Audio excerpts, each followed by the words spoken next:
abrir la palabra del Señor en Génesis capítulo 4. Quiero leer en favor de mis hermanos desde el versículo 1 hasta el versículo 8. Dice así la Escritura. Confirme por favor en su Biblia. Conoció Adán a su mujer Eva, la cual concibió y dio a luz a Caín, y dijo: por voluntad de Jehová he adquirido varón. Después dio a luz a su hermano Abel, y Abel fue pastor de ovejas, y Caín fue labrador de la tierra. Y aconteció, andando en el tiempo, que Caín trajo del fruto de la tierra una ofrenda a Jehová. Y Abel trajo también de los primogénitos de sus ovejas, de lo más gordo de ellas. Y miró Jehová con agrado a Abel y a su ofrenda. Pero no miró con agrado a Caín y a la ofrenda suya. Y se ensañó Caín en gran manera, y decayó su semblante. Entonces Jehová dijo a Caín: ¿por qué te has ensañado? ¿Y por qué ha decaído tu semblante? Si bien hicieres, ¿no serás enaltecido? Y si no hicieres bien, el pecado está a la puerta. Con todo esto, a ti será su deseo, y te enseñorearás de él. Y dijo Caín a su hermano Abel: salgamos al campo. Y aconteció que estando ellos en el campo, Caín se levantó contra su hermano Abel y lo mató. Amén. La historia de hoy la veremos en dos partes. La historia de Caín y Abel. En los Estados Unidos, en un tiempo atrás, se hizo un debate que se tituló, escúchese bien, el juicio del mono hacia Dios. El juicio del mono, es decir, un chimpancé. El juicio del mono hacia Dios. Así se tituló este debate entre un evolucionista y un cristiano. Un evolucionista es alguien que cree en el origen de las especies, la selección natural y que el hombre proviene del mono, haciendo honor al proponente de esta teoría que se llama Carlos Darwin. Pero de otro lado estaba el cristiano, quien tenía que responder a preguntas conforme al capítulo que hoy hemos leído. Por supuesto, el cristiano es creacionista y cree que todo fue hecho por la mano del Creador. Este debate consistía en responder una serie de preguntas. Preguntas como: ¿dónde consiguió Caín a su esposa? Si Caín y Abel eran los únicos, pero tras la muerte de Abel, ¿quién iba a matar a Caín? Ahora, el punto es que cuando tenemos delante textos como estos, no solo nos damos cuenta de estas preguntas que se pueden responder de manera suficiente, pero también textos como estos nos muestran cuán gracia Dios ha tenido para con nosotros. Cuánta misericordia Dios ha tenido de su iglesia y cuánta misericordia Dios ha tenido de ti. Cuánta misericordia Dios ha tenido de nosotros. El título del sermón es Caín y Abel, parte 1. Y en 3 puntos quiero mostrar una pregunta que quiero hacerles a ustedes de manera muy respetuosa. Si a ti te preguntaran ¿con quién te identificas o con quién te alineas? ¿Cuál sería tu respuesta? ¿Caín o Abel? ¿Con quién te identificas? ¿Con Caín o con Abel? ¿Como quién actúas? ¿Como Caín o como Abel? Al final estaremos respondiendo esa pregunta. Lo primero que vamos a mirar en esta mañana, desde el versículo 1 al versículo 2, es la concepción y el nacimiento. Concepción y nacimiento. Recuerde que la historia es Caín y Abel. Y lo primero que vamos a mirar es su nacimiento, su concepción. Leamos el texto, dice así la palabra del Señor. Conoció Adán a su mujer Eva, la cual concibió y dio a luz a Caín, y dijo: por voluntad de Jehová he adquirido varón. Aquí el verbo conocer, yadá, hace referencia a que Adán tuvo intimidad con su esposa, que Adán tuvo relaciones con su esposa, haciendo honor a lo que el Señor les había dicho en Génesis capítulo 2, que los dos habrían de ser una sola carne. La palabra Adán significa tierra, y de esta manera tanto el uno como el otro tienen intimidad, y ahora viene a luz un primer hijo, un primer bebé. El hecho de conocer implica cumplir el mandato de Dios, crecer y multiplicarse. Así que Eva concibe y tiene a Caín, su primogénito.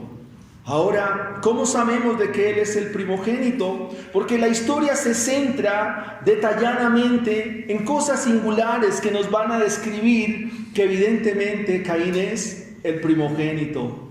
Eva dice que lo ha adquirido, que lo ha traído por voluntad de Dios. La concepción de Caín se da cuando ahora ellos están en el exilio. La concepción de Caín se da cuando ellos ya han sido sacados del Edén. Y ella manifiesta diciendo: por voluntad de Dios. Ahora, ¿qué significa la palabra Caín? Significa: lo he adquirido. Ha sido por voluntad. Dice la Escritura en el versículo 2: después dio a luz a su hermano Abel. Y Abel fue pastor de ovejas, y Caín fue labrador de la tierra. Tenemos entonces la concepción y el nacimiento de estos dos personajes que se nos muestran aquí, Caín y Abel. Ahora se nos describe en el versículo 2 a qué se dedicaban. Y si usted mira la Escritura, dice que después dio a luz a su hermano Abel. Y aquí no podemos dar por sentado que Abel fuera el segundo. No podemos dar por sentado que Abel fuera el tercero o el cuarto. No lo sabemos, el texto no lo dice. ¿Por qué se centra la historia en ellos dos? Porque de una manera muy especial, el Evangelio también se centra en lo que cada uno de nosotros, Dios por su Espíritu, nos va iluminando. Después dio a luz a su hermano Abel. ¿Qué profesión tenía Abel? Pastor de ovejas, dice la Escritura. Abel, pastor de ovejas. Aquí se da un tiempo indefinido, porque si nació, pues tiene que esperarse un tiempo, debe esperar unos largos años, un tiempo indefinido, para que Abel pueda ser pastor de ovejas y pueda ejercer su profesión. Pero al mismo tiempo, Caín asume la labor de su padre. ¿Qué le dijo Dios en Edén a Adán? Que había que labrar la tierra, que había que trabajar la tierra. Así que Caín ahora se dedica a ser labrador de la tierra. El uno, pastor de ovejas, Abel. Caín ahora es labrador. El texto nos muestra que son hijos consecutivos, no lo sabemos. Pero lo que sí sabemos es a qué se dedicaban y de su dedicación que presentan a Dios. La palabra Abel significa vapor, aliento, soplo, y algunos también lo asocian con la palabra vanidad. Así que Abel, pastor de ovejas, Caín, labrador, se dedican a hacer sus labores. Y dice la Escritura que de un modo particular y de un modo central hay algo en la dedicación o en su labor o en lo que hacen. Queridos hermanos, cuando nosotros tenemos delante este tipo de textos, Es importante que tengamos en cuenta el propósito y la determinación que Dios ha trazado sobre cada individuo, sobre cada persona, sobre cada ser que viene a esta tierra. Hay una determinación de Dios. Es importante considerar estos textos a la luz del decreto de Dios. Y usted pudiera preguntarse, ¿y qué es el decreto de Dios? El decreto de Dios es lo que Él ha ordenado para la gloria de Él, para la gloria de su nombre y para sus propósitos sobre el ser humano. Una vez Caín es maldito, dice, cualquiera que lo encuentre me va a matar, dice el 4:14. Una vez Caín mata a Abel, él es echado de la tierra. Y de tu presencia me esconderé y seré errante y extranjero en la tierra. Y sucederá que cualquiera que me hallare me va a matar. La pregunta es, ¿y quién lo va a matar? ¿Quién es?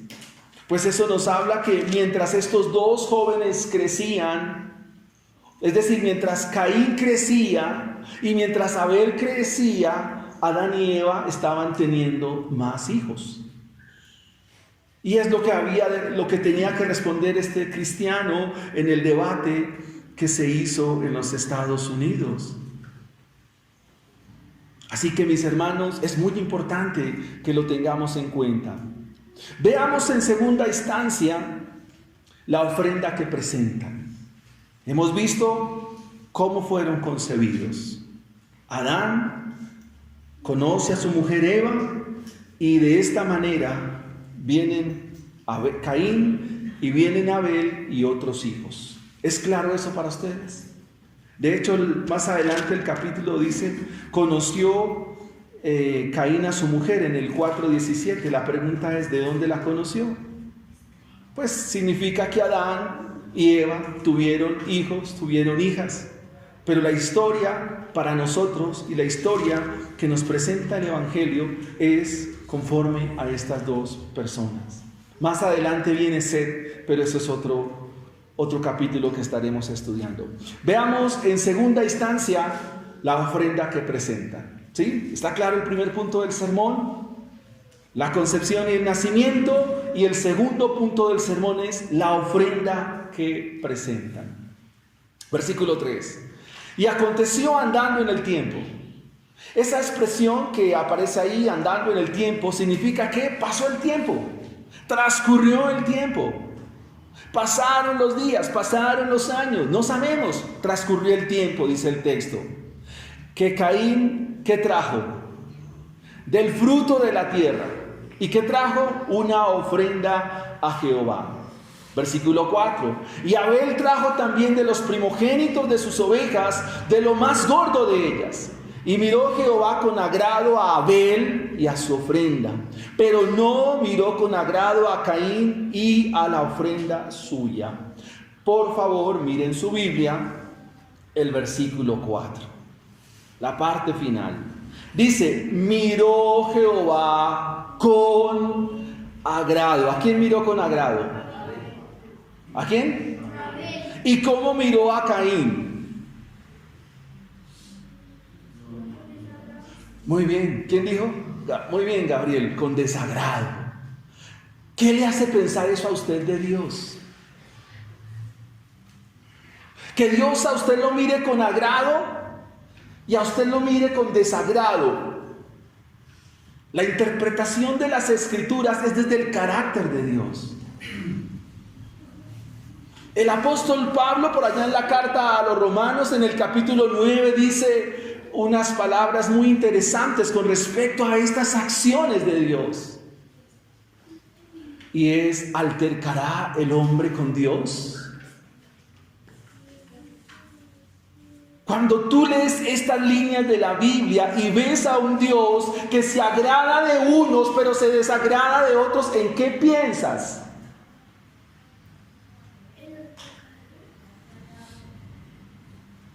Dios aquí se agrada de Abel y de su ofrenda, pero se desagrada de Caín. ¿Qué piensas?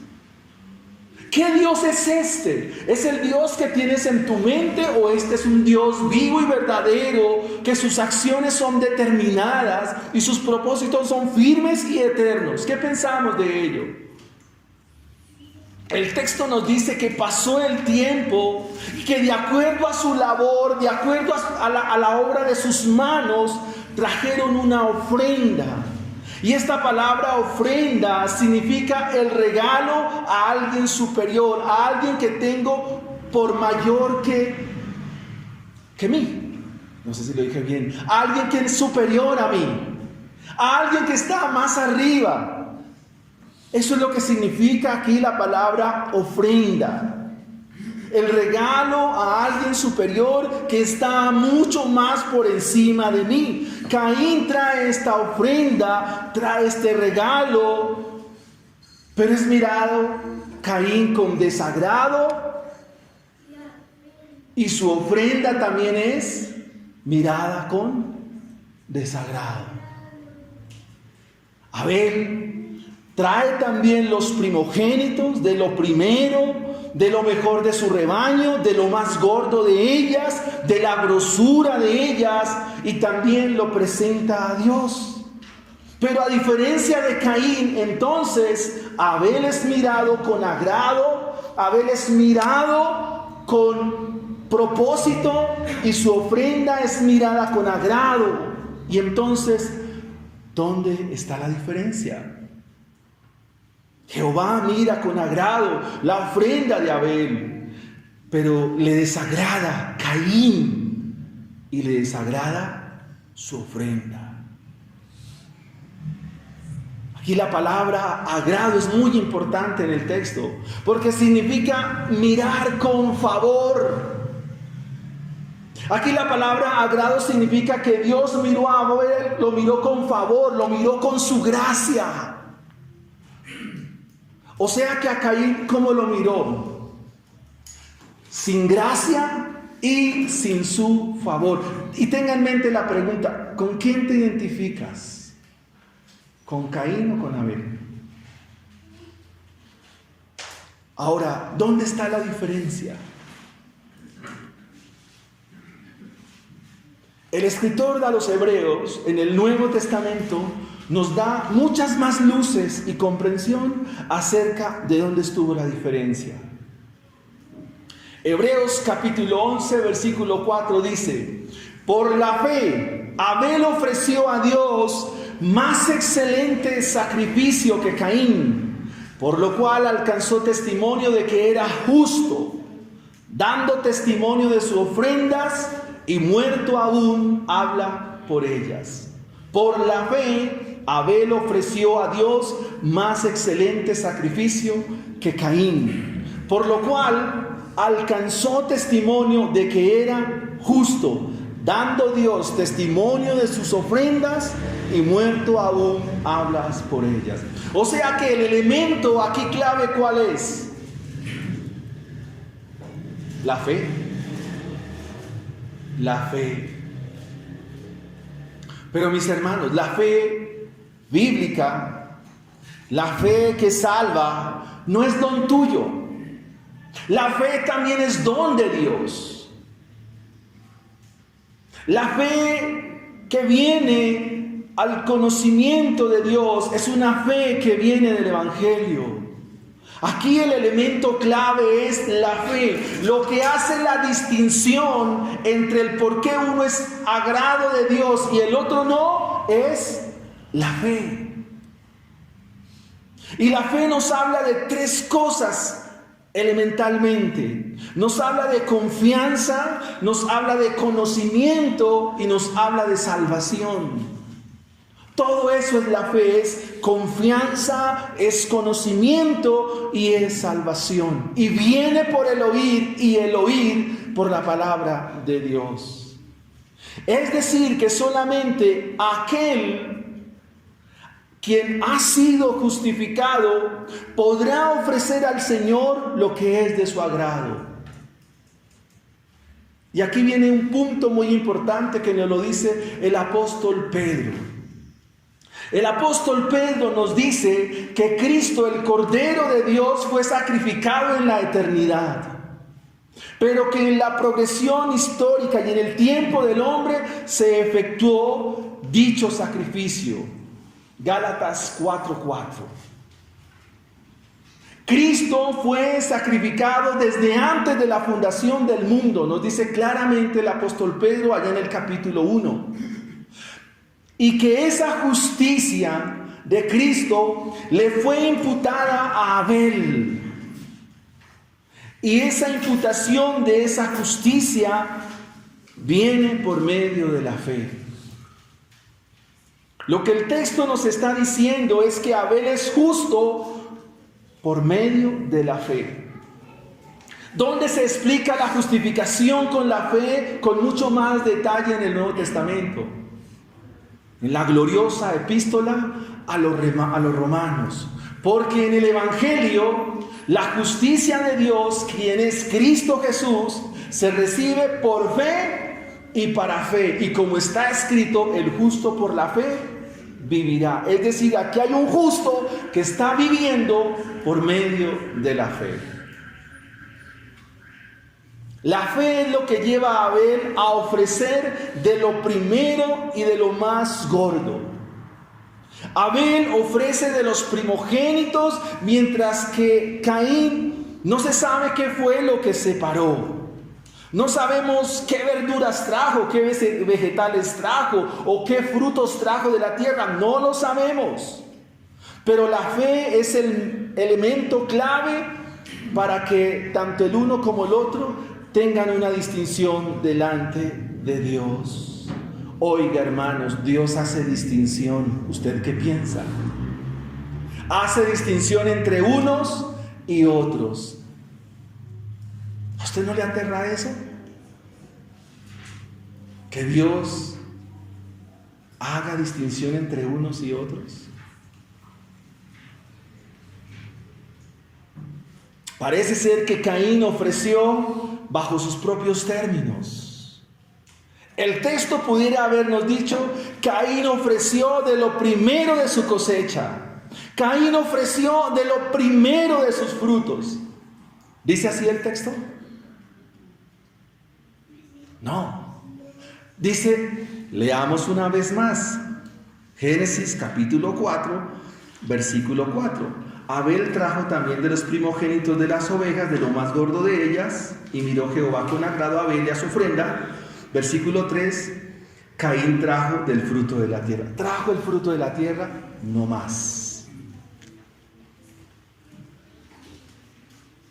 Una ofrenda, la ofrenda de Abel, nos dice que su ofrenda fue un acto externo que evidenció que él era justo. Y que Dios mismo da testimonio de él. Y que sus ofrendas, aunque Abel está muerto, a nosotros nos dan ejemplo. Por supuesto, hermanos, esto no habla de las ofrendas regulares que traemos a la iglesia. No estamos hablando de eso. No vamos a forzar el texto de esa manera. Esa sería más bien una aplicación. Mis hermanos, esto es muy serio. Porque el asunto no está tanto en la ofrenda. Más adelante, ya en el libro de Levítico, en el libro del Éxodo, el Señor va a pedir ofrenda de cereales. Y Él va a decir que las familias con menos posición económica, es decir, un poco más, con menos economía, ¿qué debían ofrecer? Un puño de harina. O sea, aquí lo clave no es la ofrenda, eso no es lo interesante acá, sino el corazón de quien ofrece, el corazón de quien presenta, porque es ahí donde está el problema del ser humano, en su corazón. En el corazón del ser humano está su mayor y más grave problema, y que solo el Evangelio lo puede resolver. ¿Con quién te identificas? ¿Con Caín o con Abel? Hemos visto, primer punto, la concepción y el nacimiento de Caín y Abel. El segundo punto, hemos visto ¿qué? sus ofrendas, lo que presentaron. Pero ahora veamos en tercera instancia el enojo y la furia de Caín. Versículo 6. Y Jehová dijo a Caín. Dice el versículo 4 al final. Y no miró Jehová con agrado a Abel su ofrenda, pero no miró con agrado a Caín y la ofrenda suya. Y se ensañó Caín en gran manera y decayó su semblante. Esas líneas son claves aquí. Caín presenta su ofrenda, Dios no ve con agrado su ofrenda, y entonces su rostro se fruñe, se ensaña. Eso quiere decir que por dentro se estaba enfureciendo y su rostro estaba triste. Y se ensañó Caín en gran manera y decayó su semblante. Comenzó a hacer, como decimos popular, voy a usar una expresión que usted me la entiende, facilita. Comenzó a hacer jetas delante de Dios. ¿Sí saben? ¿Se han escuchado eso? ¿Sí? ¿Qué son jetas? Hacer jetas. Eso. Muy bien, Samuel. Se puso bravo, molesto, triste. Y entonces Jehová, ojo, mire el texto, ¿quién le habló? Entonces, ¿quién le habló a Caín? Hermano, ¿usted está mirando la escritura? Mire, voy a adelantarme aquí al sermón. Quiero que mire, por favor, primera carta de Juan, capítulo 3, versículo 12. Ese es otro texto clave de Caín. Primera carta de Juan, capítulo 3, versículo 12.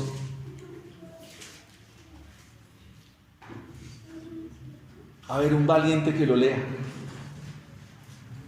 No como Caín, que era del maligno. Listo, hasta ahí, punto. No como Caín. ¿De quién era? Hermano, por favor, repites. No como Caín. Que era del maligno. ¿Y qué significa ser hijo del maligno? ¿Qué significa ser hijo del maligno?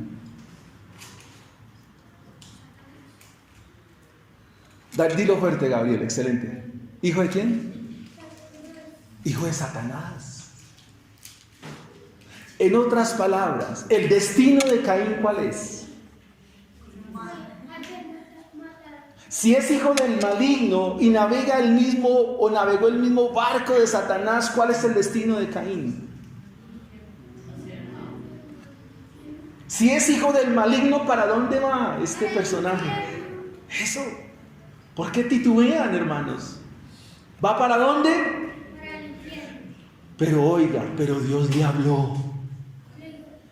O sea, Dios le predicó. Entonces Jehová dijo a Caín, o sea, Dios le habló a Caín. ¿Por qué te has enseñado y por qué has decaído tu semblante? Si bien hicieres, ¿no serás enaltecido? Y si no hicieres bien, el pecado está a la puerta. Con todo esto a ti será su deseo. Lo que el Señor le está diciendo a Caín: Caín, ¿por qué estás triste? ¿Por qué te enfureces? ¿Por qué tu rostro decae? ¿Por qué tu rostro demuda? ¿Por qué estás triste, Caín? El Señor entonces le formula esta pregunta a Caín, a lo cual, ¿qué hace Caín? ¿Qué guardó? No dice nada. El texto nos habla de un silencio. El Señor le sigue hablando y le dice: si hicieres bien, ¿no serás enaltecido? O sea, si actuares correctamente, ¿no podrás levantar tu frente en alto? No hay motivo para andar así. Si no hicieres lo bueno, entonces el pecado está con una boca grande para atraparte. Los traductores ponen acá una ilustración y dice como una fiera para atraparte. Pero Caín, tú puedes dominar tu pecado. Mis hermanos, la materia prima con la cual están hechos Caín y Abel es nuestra misma materia prima. Somos de la misma naturaleza. Preguntémonos, hermanos, cuando sabemos que Dios no da respuestas a muchas de las peticiones que le hacemos, ¿cuál es nuestra actitud si somos honestos? ¿No nos da rabia? Cuando vamos delante de Dios y le decimos, Señor, ayúdame, como que no hay respuesta inmediata, no entramos en desesperación. Estoy seguro que todos los que profesan el ateísmo es porque en algún momento de sus vidas se les murió un familiar, algo Dios no les contestó y entonces crujieron los dientes y rechinaron los dientes contra Dios. ¿Por qué? ¿Quién eres tú? Eso es lo que llama la Biblia el lloro y el crujir de dientes. Hermanos, en el Nuevo Testamento, ¿el Señor Jesucristo le habló a Judas los misterios del reino? Sí. ¿Le dijo qué había en el reino de los cielos? ¿Le explicó al igual que los demás? Sí. Al igual, aquí Caín está recibiendo el mensaje de Dios, la advertencia de Dios. Pero Caín es del maligno. Pregunto, hermanos, ¿es realmente, tú eres un verdadero cristiano? ¿Eres una verdadera cristiana? ¿Realmente has nacido de nuevo?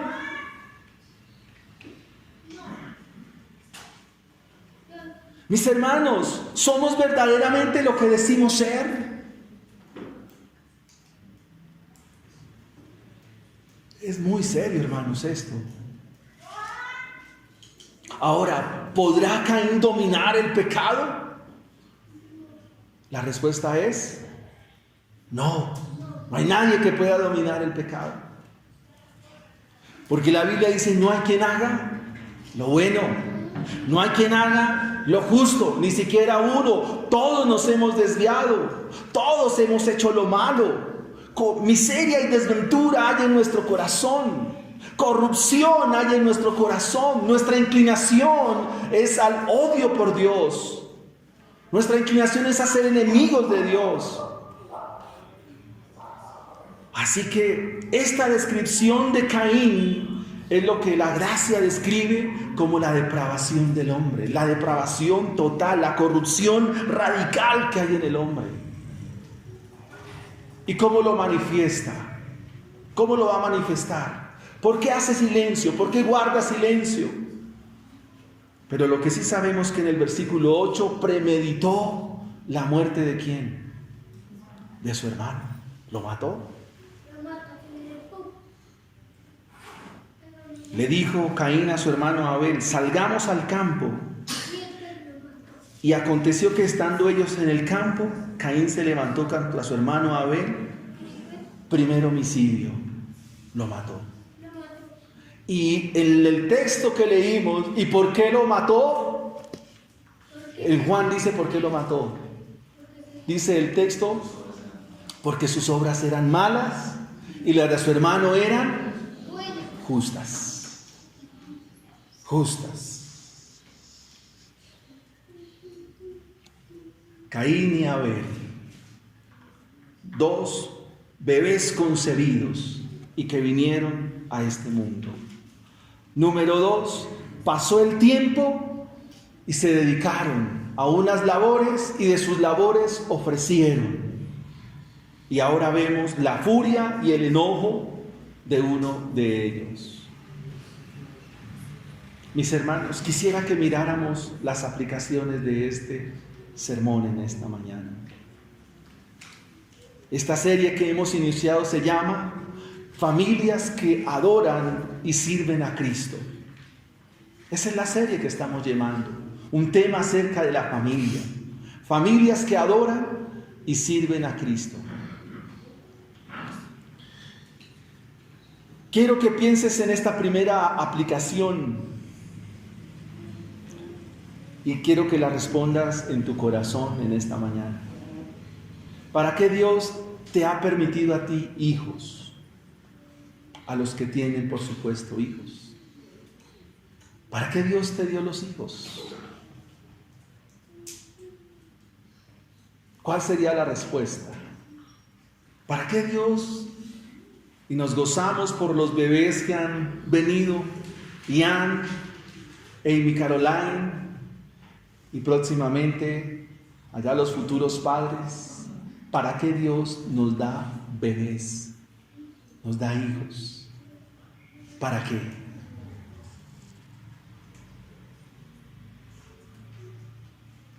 Les voy a dar la respuesta en el Evangelio. Solo lo sabe Dios. ¿Para qué los dio?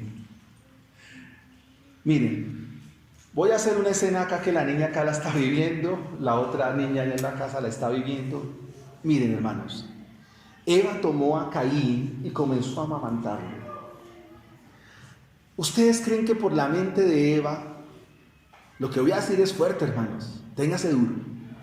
¿Ustedes creen que por la mente de Eva se iba a imaginar que ese bebé que vino a este mundo había nacido para maldición y perdición eterna?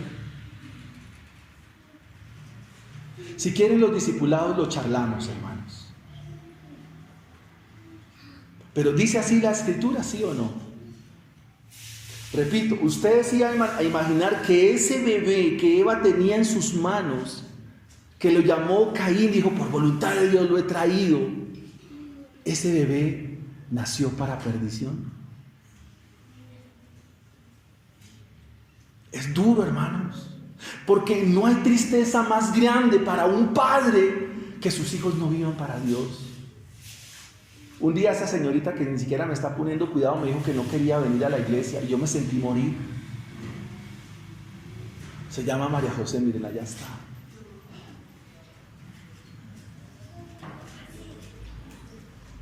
Y a veces les da por decir, no queremos las cosas de Dios. Esa es la naturaleza de ellas. Ellas aborrecen a Dios. Es una lucha para discipularlas, para entrenarlas en las cosas del Señor. Ahora, volvamos a lo que dice el texto. Ahora, ¿qué tiene que hacer usted como papá? 3 cosas tiene que hacerlos. Tomen el consejo, yo creo que la primera aplicación del sermón. Ojo, enséñenles el Evangelio. Hermanos, somos papás toda la vida. No somos papás por un rato nomás. Somos papás toda la vida. Toda la vida vamos a ser papás. Porque mal que bien nuestros hijos nos siguen doliendo, así ya tengan canas, tengan arrugas, siguen siendo nuestros hijos. Lucas capítulo 15. Lea la parábola del hijo pródigo. El muchacho se fue a vivir ¿cómo? Perdidamente, a hacer lo que se le vino en gana. La pregunta es, ¿dejó de ser papá? ¿Dejó de ser hijo? No. Entonces, enséñenlo. Papás, enseña a sus hijos, por muy grandes que estén, por muy viejos que estén, enséñenlos, siéntese con ellos y enséñenles el Evangelio. 1. Instrúyalos en los caminos de Dios. Pida a Dios misericordia por ellos. Y déjele el propósito a Dios. Así usted descansa. Pero hágalo. ¿Está clara la aplicación? Hágalo. Aquí probablemente ellos recibieron la instrucción de Adán y de Eva, ¿verdad? Pero el propósito final ¿de quién fue? De Dios. Así que, hermanos, tome a sus hijos, porque eso es su responsabilidad. Enseñarlos, instruirlos en el camino de Dios, pedir misericordia por ellos y déjele el propósito a Dios. Deje eso en las manos de Dios. Y todo bien. ¿Qué toca hacer, Felipe? Instruirlos en el Evangelio. Enseñarlos en sus caminos. Pedir a Dios misericordia. Y dejar la obra a Dios. ¿Entienden de qué se trata esto? Si yo fuera un telepredicador que le diría, hermano, su ofrenda, su diezmo. No, pero eso no me interesa hoy. Después lo hablaremos. Padres. Instrucción. ¿Qué más? Enseñanza. Eso, muy bien. Ore por ellos. Pídale a Dios misericordia por sus hijos. Ahora sí entienden por qué hay que discipularse, hermanos. ¿Por qué está un pastor en la iglesia? ¿Por qué hay pastores en la iglesia? Porque somos los que Dios nos ha encargado para que les enseñemos a ustedes cómo hacer las cosas en este camino. Entre tanto, que nuestro glorioso Señor viene. Segunda aplicación. ¿Tú eres justo de verdad? ¿Eres justo a los ojos de Dios? ¿Eres justo a los ojos de Dios? ¿O piensas que con venir 2 horas hoy, hora y media, usted ya arregló todo con Dios? ¿Tú piensas eso? Toda la semana viviendo sin Dios y el domingo con hora y media lo resolví todo. ¿Ustedes piensan eso? No. Samuel es un calidoso. Hermanos, si pensamos así, no te engañes. No te engañes. Si tú piensas así, la Biblia te da una respuesta hoy. Ven a Cristo, porque estás mal. Estamos mal. Porque a quienes Dios nos ha mudado, nos ha hecho nacer de nuevo, a quienes Dios nos ha cambiado, nos sacó el corazón de piedra y puso en nosotros el corazón de carne, que es conforme al Evangelio, conforme a Cristo. Todos los días de mi vida, todas las mañanas, todas las tardes, todas las noches, mis pensamientos son Dios, su reino, su palabra. No, toda la semana estamos pensando en que venga el domingo para tener un encuentro con la convocatoria que Dios nos hace en el cuarto de sus mandamientos, que dice Gabriel. ¿Cómo dice el cuarto de los mandamientos? Cuarto de los mandamientos.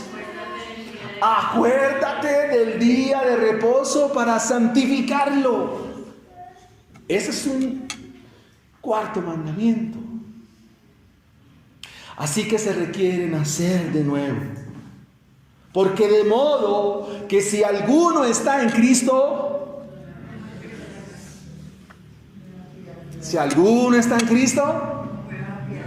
nueva criatura es. ¿Y qué es nuevo? Pues que es nuevo. Las cosas viejas, he aquí todas son hechas nuevas. Ahora, ¿qué es primero? ¿La regeneración o la fe? ¿Qué es primero? ¿Nacer de nuevo o la fe primero? Primero hay que nacer de nuevo, y con el nuevo nacimiento viene la fe. ¿Y cuándo se nace de nuevo?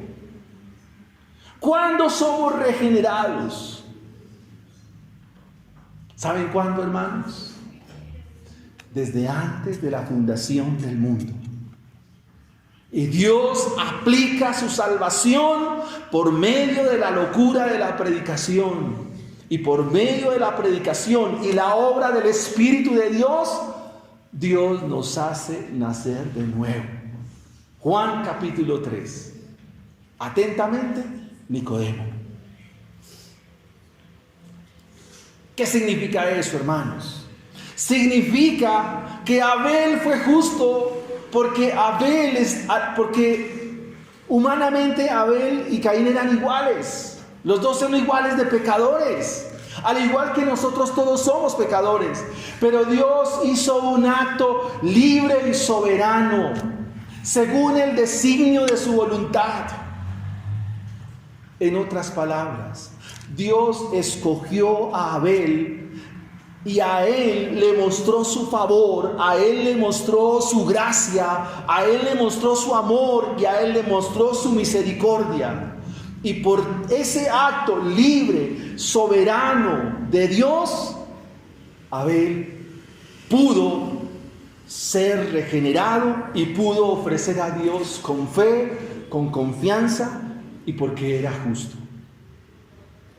Si quiere, anote eso y discutimos la soteriología o la doctrina de la salvación en los discipulados. Este mismo caso se ve con dos mellizos en el libro de Génesis más adelante. ¿Cuáles son esos dos mellizos? Esaú y Jacob. ¿Y qué hizo Dios con Esaú? ¿Y qué hizo Dios con Jacob? ¿Y cuál era el más buena papa? Bueno, humanamente Esaú por lo menos le guisaba al papá y ¿qué más hacía? Cazaba y todo eso, por lo menos atendía al papá. El otro sí, a las naguas de la mamá. Pero ¿qué hizo Dios con el uno y con el otro? Miramos la siguiente aplicación. Ahora, para hacer una aplicación de la ofrenda. La ofrenda, llámese verduras o corderos, es lo de menos, hermanos. Eso no es lo que interesa aquí.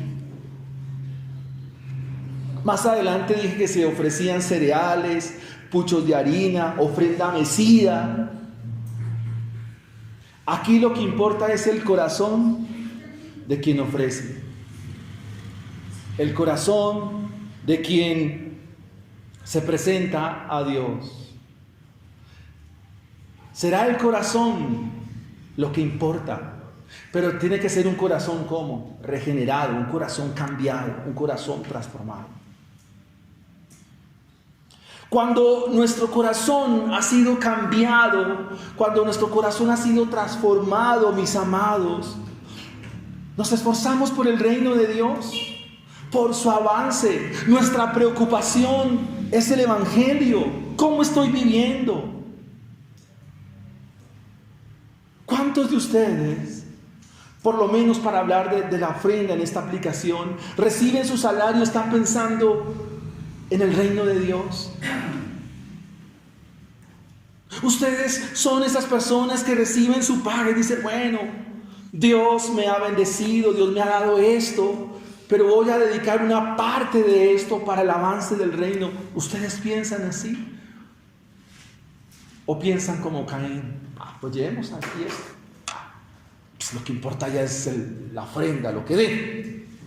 O sea, y usted trae sus verduras.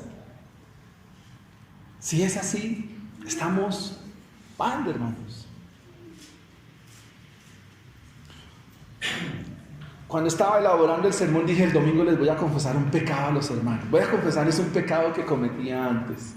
Y probablemente lo hacía de manera ignorante, como dice Pablo.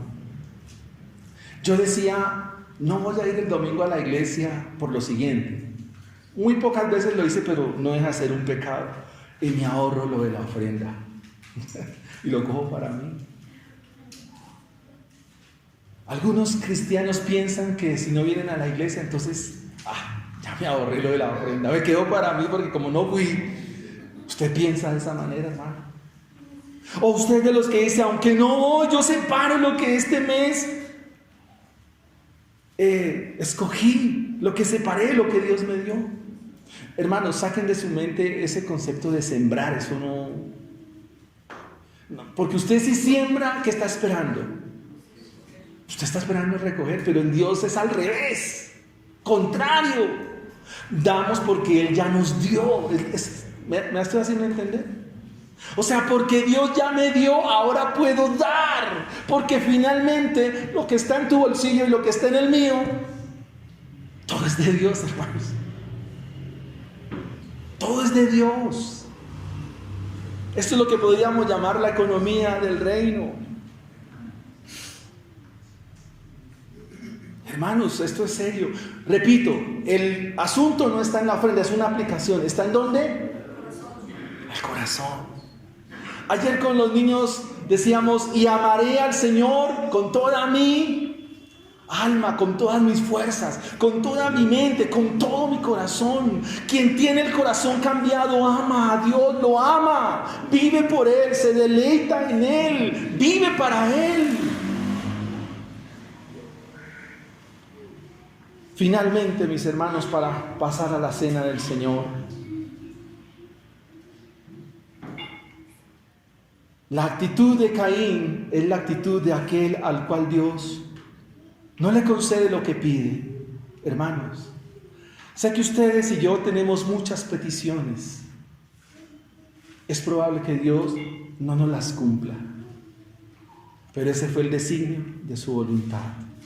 No frunzas tus dientes hoy, no te enojes con Dios hoy, ni te enojes nunca con Él como lo hizo Caín. Más bien, refúgiate en Dios, refúgiate en Cristo, refúgiate en Él.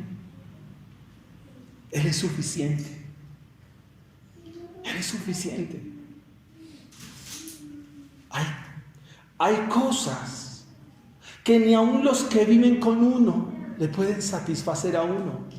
Y eso es muestra de que solo Cristo es suficiente. Ven a Él. Caín escuchó la voz de Dios, la advertencia de Dios. Usted, cada discipulado, escucha la voz de Dios. Cada sermón usted escucha la voz del Señor. Cada predicación, cada discipulado, cada visita, cada lectura de la palabra es una advertencia de Dios. ¿Para qué? Para que no actúes como Caín. Eso significa que la palabra de Dios, el mensaje de Dios es para santificación. Y esta es otra verdad del Evangelio. Anótela, apúntela y en los discipulados las charlamos. Solo Dios santificará por su palabra a los que son de Él. ¿La repito? Solo Dios santificará por su palabra a los que son de Él. Aquí Dios le dio la palabra a Caín, pero ¿cuál era el destino de Caín? Y el otro sermón dentro de 8 días es todavía un poco, a mi modo de ver, interesante. Espero que venga el otro domingo.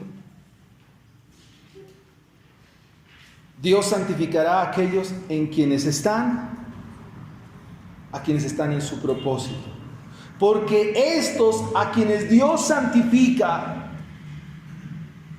se les es conferido, se les es dado los méritos de Cristo. Los méritos de Cristo están en ellos. Así que Abel fue justo porque en él estaban los méritos de Cristo, los méritos del Salvador. Y la manera como él demuestra que Cristo está en su vida es por lo que es su corazón y por lo que él ofrece. Amén. Tú eres cristiano y cristiana por lo que está en tu corazón y la manera como ofreces a Dios. Y quiero invitarle a la carta a los Romanos en el capítulo 12.